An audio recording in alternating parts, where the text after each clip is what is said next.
Jake Morrison had always believed that his life's greatest challenge would be explaining to his mother why he was still single at 32. As consciousness slowly crept back into his mind like a reluctant cat, he realized he might need to revise that assumption. The surface beneath him felt wrong, too smooth, too warm, and definitely not the lumpy mattress he'd fallen asleep on after binge-watching documentaries about ancient aliens. The irony of that particular viewing choice would hit him later, assuming he survived whatever this was. His eyelids felt weighted with lead, but the soft blue glow filtering through them suggested he wasn't in his Portland apartment anymore. Unless his landlord had finally splurged on mood lighting, which seemed about as likely as finding a decent burrito in space. The thought of burritos made his stomach growl, a sound that echoed strangely in what seemed to be a vast chamber. "Ah, the specimen awakens," came a voice that was distinctly feminine and carried an accent he couldn't place, something between British sophistication and the musical lilt of someone who had learned English from watching too many BBC nature documentaries. Jake's eyes snapped open, and he immediately wished they hadn't. The ceiling above him appeared to be made of crystalline material that pulsed with gentle bioluminescence, creating patterns that would have sent any epileptic running for cover. It was beautiful in a way that made his brain hurt, like trying to appreciate abstract art while suffering from a migraine. "Please don't panic," the voice continued with the tone of someone who had clearly dealt with panicking specimens before. "Panicking never helps anyone, and it makes the medical readings terribly difficult to interpret." Jake sat up slowly, his head spinning like a carnival ride operated by someone with a grudge against inner ears. The room around him defied every architectural principle he thought he knew. Walls curved impossibly into the ceiling, creating a seamless oval that seemed to breathe with its own rhythm. Control panels that looked like they belonged in a fever dream dotted the surfaces, their interfaces responding to touch with melodic chimes that would have been soothing if he weren't currently questioning his sanity. Standing near what he assumed was a door, though it looked more like a shimmering membrane than any door he'd ever seen, was a woman who made his brain perform several small somersaults. She appeared perfectly human except for one detail that his rational mind tried desperately to explain away: her ears were elegantly pointed and extended upward in a way that would have made any fantasy cosplayer weep with envy. "I'm Commander Zara," she said, stepping closer with fluid grace that suggested she was accustomed to moving in environments where gravity might be negotiable. "And you, Jake Morrison, are either the answer to our civilization's prayers or the universe's idea of a cosmic joke. Personally, I'm hoping for the former, though your species' tendency toward sarcasm suggests the latter might be equally likely." Jake opened his mouth to speak, but only managed a sound that resembled a rusty gate attempting conversation with a startled goose. His throat felt like he'd been gargling with space dust, which, given his current circumstances, wasn't entirely impossible. "Water?" Zara offered, producing what looked like a crystal sphere filled with liquid that moved in patterns defying several laws of physics he'd thought were non-negotiable. He accepted it gratefully, surprised to find that it tasted exactly like the expensive bottled water his ex-girlfriend had insisted on buying, the kind that supposedly came from Norwegian glaciers blessed by ancient druids or something equally ridiculous. The liquid soothed his throat and seemed to clear the fog from his mind, though it did nothing to make his situation any less surreal. "Where am I?" he managed to croak, proud that he'd managed to form actual words instead of continuing his impression of distressed farm animals. "Approximately 47 light-years from your home planet, aboard the vessel, Stellar Harmony," Zara replied matter-of-factly, as if she were giving directions to the nearest coffee shop rather than explaining interstellar kidnapping. "We're currently orbiting Ethermore, which you'll be calling home for the foreseeable future." Jake stared at her, waiting for the punchline or the moment when someone would jump out and explain that this was an elaborate prank orchestrated by his co-workers. When neither occurred, he did what any rational person would do: he laughed.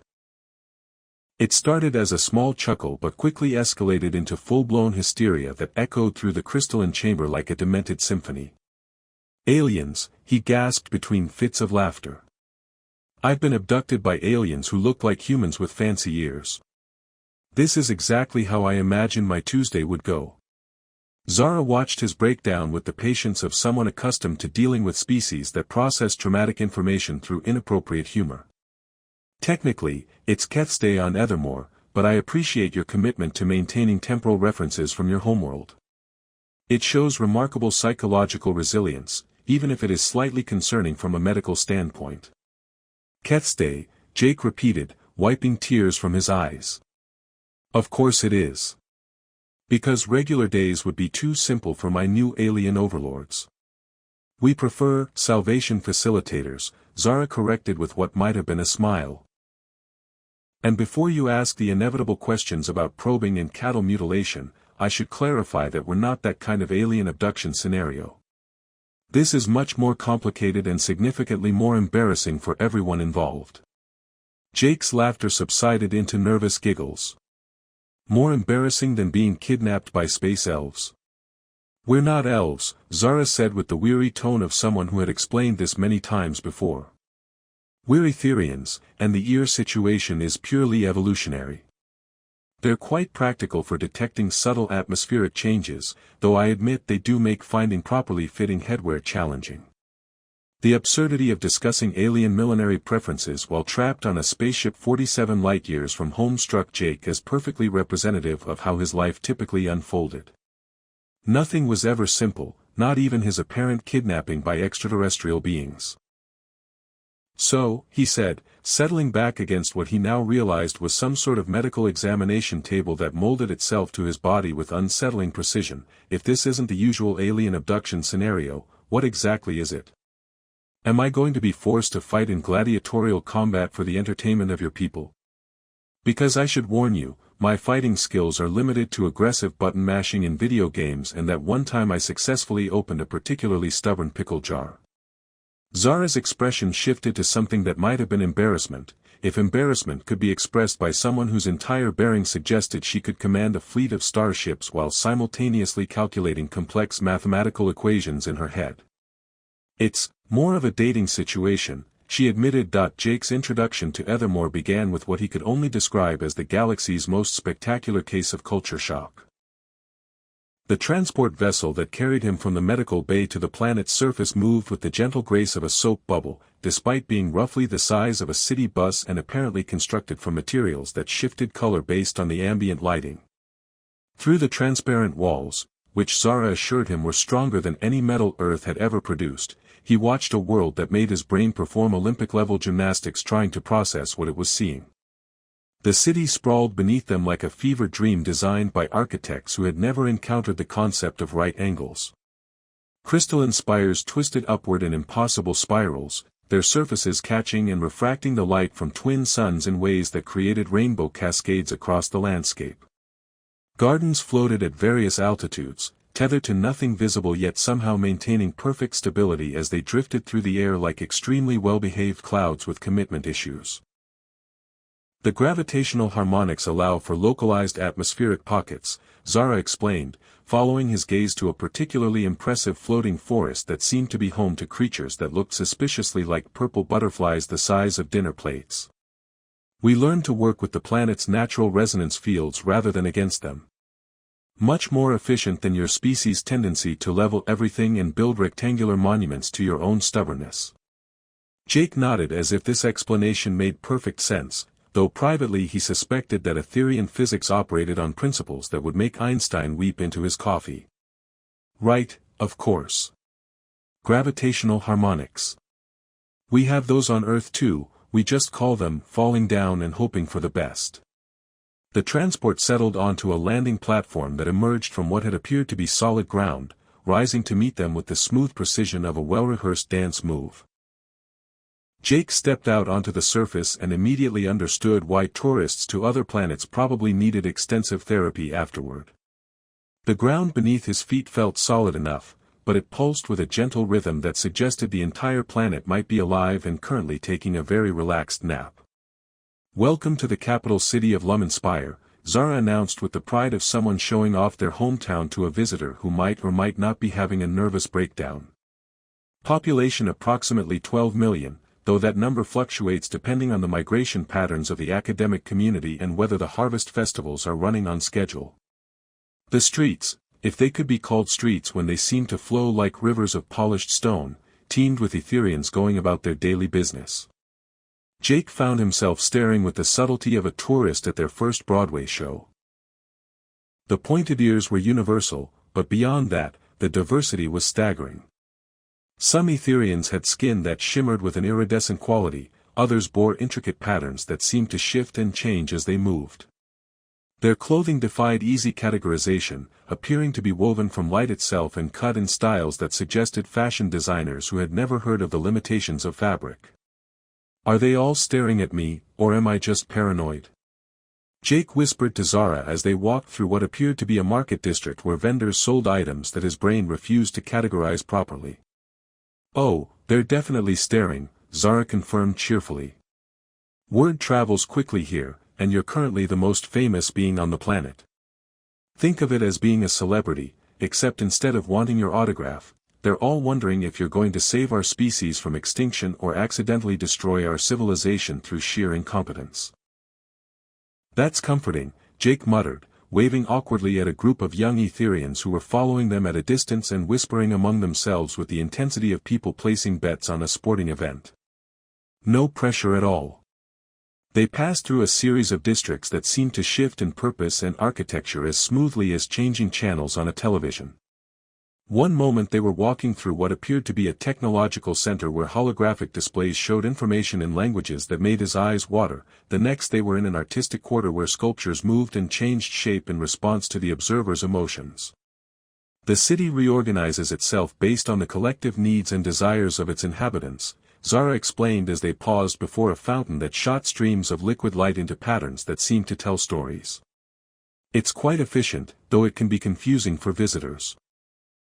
Last week, a delegation from the Proxima system spent 3 days looking for their hotel because the entertainment district decided to relocate itself to improve the view. Jake watched an Etherian child play with what appeared to be a pet that looked like a cross between a ferret and a rainbow, both of them floating about 3 feet off the ground in a game of aerial tag. Right, because normal cities that stay put would be too easy to navigate. Exactly, Zara agreed, either missing his sarcasm entirely or choosing to ignore it with diplomatic grace. Now, before we proceed to the council chambers where you'll be formally introduced to the concept of the Tournament of Hearts, I should probably explain a few things about our current situation. More things? Jake asked, settling onto what looked like a bench but felt suspiciously like it was made from crystallized music. Because I'm pretty sure my capacity for processing impossible information is approaching its daily limit, and it's not even lunchtime. Keth's day lunchtime, I mean. Zara sat beside him with the fluid grace that seemed to be standard among her people, her expression growing more serious. Our species has been facing a fertility crisis for the past several generations. Despite our technological advances, our birth rates have declined to the point where extinction is no longer a distant possibility but an approaching certainty.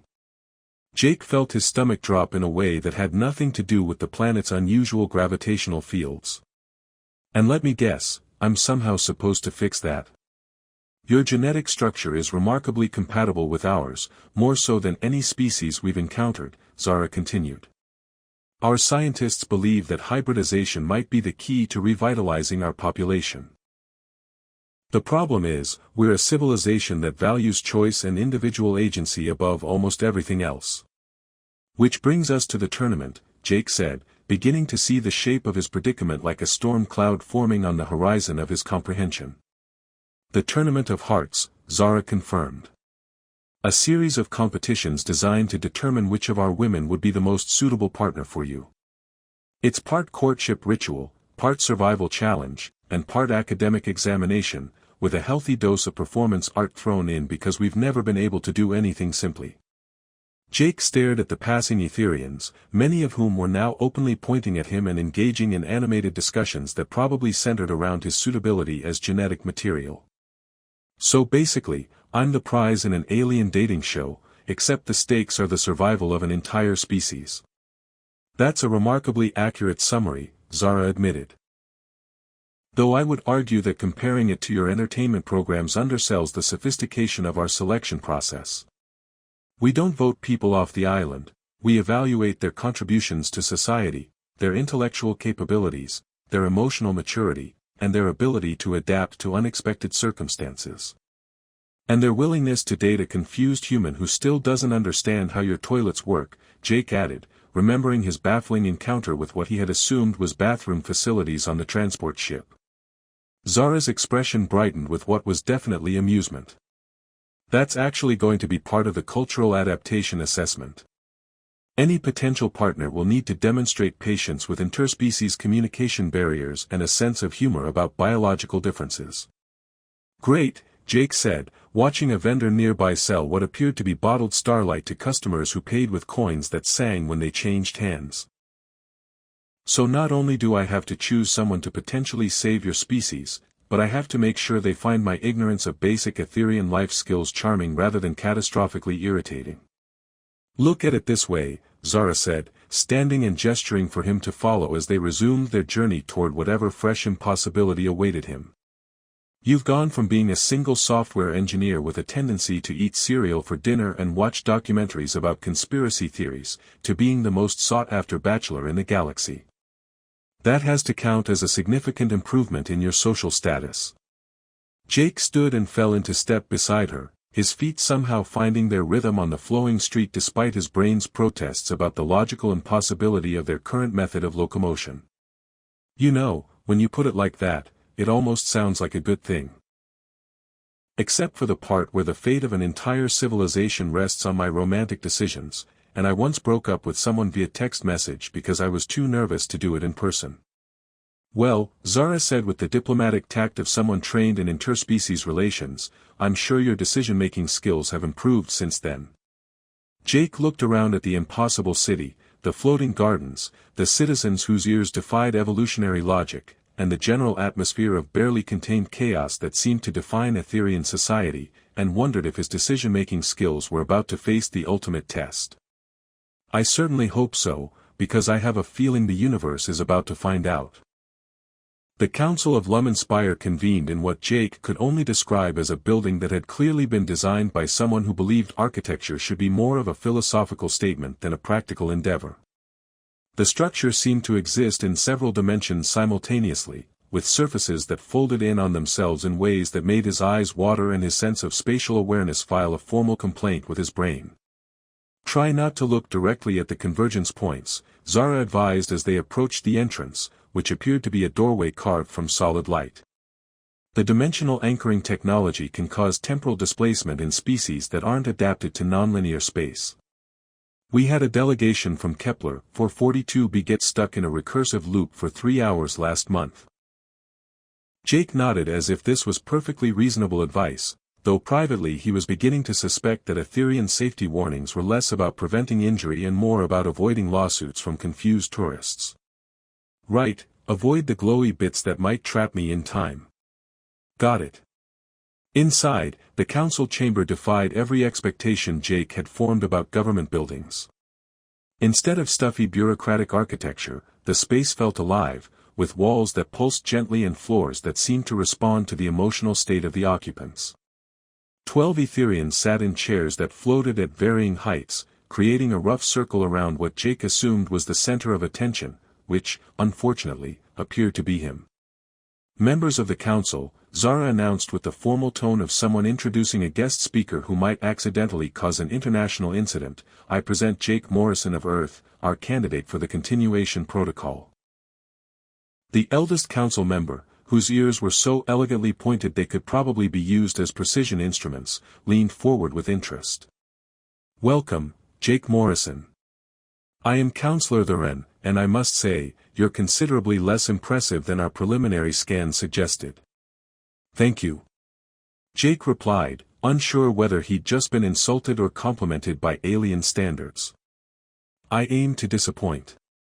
A ripple of what might have been laughter passed through the assembled counselors, though with Etherians it was difficult to tell since their expressions of amusement involved ear movements that reminded Jake uncomfortably of semaphore flags. The human displays appropriate humility, observed another counselor, whose robes seemed to be woven from crystallized mathematics. This bodes well for the psychological compatibility assessments. Or it indicates a concerning lack of confidence, countered a third, whose chair had positioned itself upside down in what Jake hoped was a personal preference rather than a sign of impending chaos. How can we trust our future to someone who introduces himself with self-deprecation? Jake found himself in the bizarre position of defending his own adequacy to a council of aliens who were debating his romantic potential like wine connoisseurs discussing a particularly questionable vintage. If it helps, I'm usually much more confident after coffee. Do you have coffee here, or should I start practicing being charming while caffeinated? We have Catharian brew, Zara offered helpfully. It has similar stimulant properties, though it does occasionally cause mild telepathic episodes in non-native species. Mild telepathic episodes, Jake repeated slowly. Because regular coffee would be too simple. Counselor Thurin gestured, and the chamber's walls shifted to display what appeared to be a holographic presentation that made PowerPoint look like cave paintings. The Tournament of Hearts has been organized with unprecedented efficiency. We have received applications from 847 eligible participants across all 7 provinces of Ethermore. The number hit Jake like a physical blow. 847 women want to compete for the chance to date me? Are you sure you have the right human? Because I once got turned down for a second date because I pronounced quinoa wrong. The pronunciation of grain products is not among our selection criteria, assured a counselor whose voice sounded like wind chimes having a philosophical discussion. We are more concerned with genetic compatibility, emotional intelligence, and the ability to adapt to unforeseen circumstances. Such as accidentally ending up responsible for preventing the extinction of an alien species, Jake muttered. Precisely, Thurin agreed, apparently missing the sarcasm entirely. The tournament will consist of 4 phases, each designed to test different aspects of our candidate's suitability. Physical prowess, intellectual capability, emotional maturity, and creative problem-solving. The holographic display shifted to show what looked like an obstacle course designed by someone with a grudge against gravity and a suspicious relationship with basic physics. Platforms floated at impossible angles, connected by bridges that appeared to be made from solidified music, while what looked like automated defense systems fired projectiles that changed their properties mid-flight. Phase 1 will test physical capabilities, Thurin continued with the enthusiasm of someone describing their favorite hobby. Contestants must navigate the labyrinth of perpetual motion while carrying a resonance crystal that becomes heavier with each step and occasionally phases into alternate dimensions. Jake stared at the display, trying to process the casual way the counselor had mentioned alternate dimensions as if they were a minor inconvenience like bad weather. That seems dangerous. Only 17% of participants typically require medical intervention, another counselor assured him cheerfully. And our healing technology is quite advanced. We can regrow entire limbs in under 6 hours, assuming the cellular damage isn't too extensive. That's supposed to be comforting? Jake asked, wondering if Etherian reassurance always sounded like subtle threats. Phase 2 will examine intellectual capabilities through a series of theoretical challenges, Thurin continued, the display shifting to show what appeared to be a room filled with floating equations that moved like living creatures. Contestants must solve computational problems that exist in 11 dimensions while the solutions themselves attempt to escape into adjacent realities. Jake felt his brain beginning to shut down in self-defense. Do the solutions have feelings about being caught? Occasionally, admitted the upside-down counselor. Mathematical concepts can develop rudimentary consciousness under certain conditions. It's quite fascinating, though it does make peer review rather awkward when the theorems start arguing back. Phase 3 focuses on emotional intelligence and interpersonal skills. The presentation continued, showing what looked like a garden where the plants appeared to be engaged in heated debates.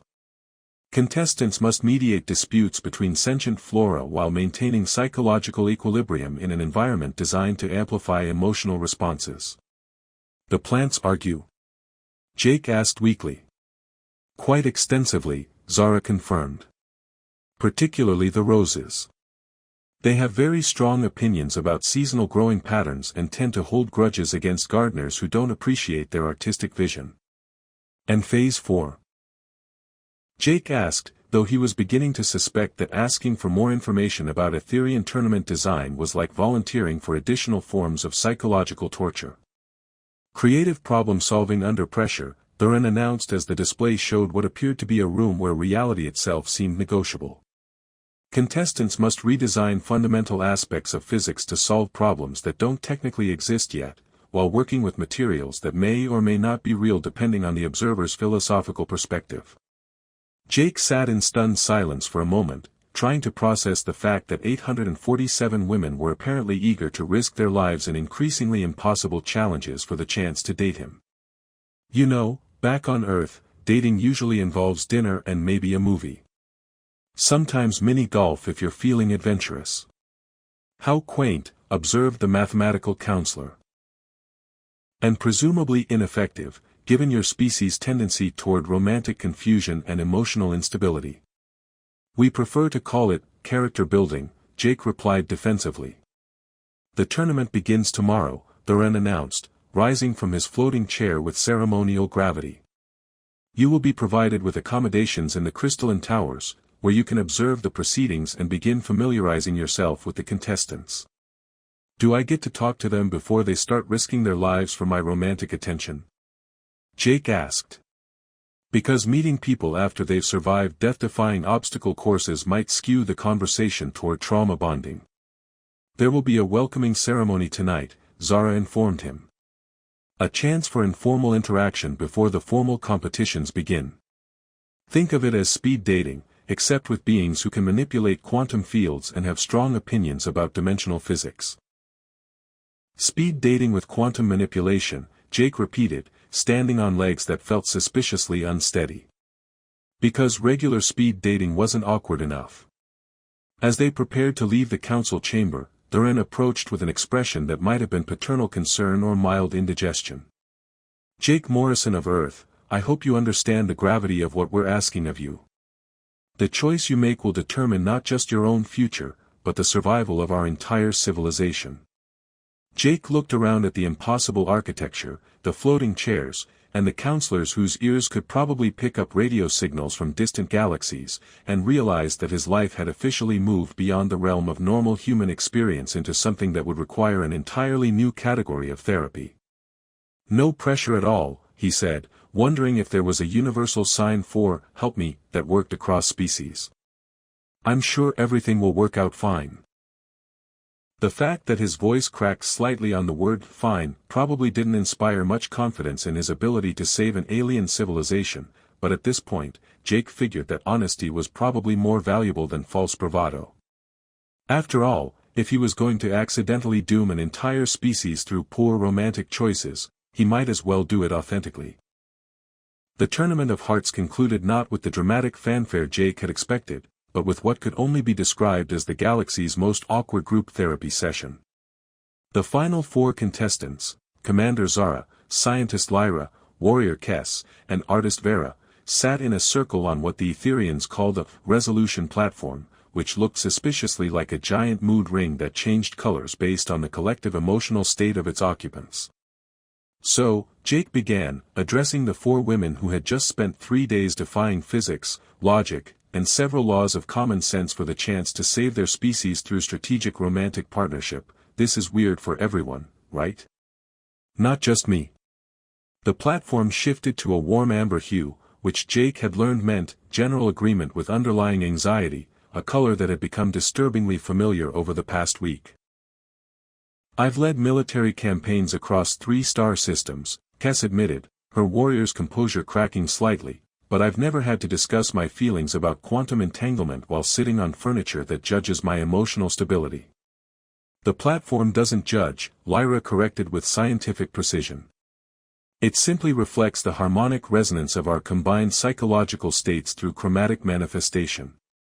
Though I admit the current amber shade does suggest we're all operating at elevated stress levels. I think it's beautiful, Vera interjected, her artist's perspective finding wonder in their collective confusion. We're literally painting with emotions. My grandmother would have loved this, she always said the best art came from impossible situations.